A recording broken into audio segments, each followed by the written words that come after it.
Welcome to my YouTube channel. நான் உங்கள் Vijay Aditya, friendly tax lawyer. இன்றைக்கி நம்ம என்ன பார்க்க போகிறோம் டாபிக் ஜிஎஸ்டியில் அப்படின்னா டூ பேரலல் ப்ரொசீடிங்ஸ்னால் என்னென்னா, ஜிஎஸ்டி ஆஃபீஸர் வந்து எஸ்ஜிஎஸ்டியில் நம்பர் வாங்கியிருந்தவர்கிட்ட வந்து என்ஃபோர்ஸ்மெண்ட்டோ இல்லை வந்து இன்டெலிஜென்சி விங்கோ இல்லை வந்து ஒரு ப்ராப்பர் ஆஃபீஸரோ வந்து நோட்டீஸ் கொடுக்க முடியுமா, ஆடிட் பண்ண முடியுமா அப்படின்றத பற்றி தான்.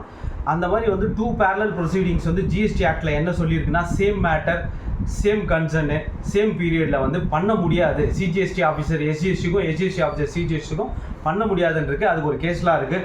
சுபாஷ் Agarwal vs state of Assam அப்படின்றதுல கவுஹாட்டி ஹைகோர்ட்டில் இருக்குது.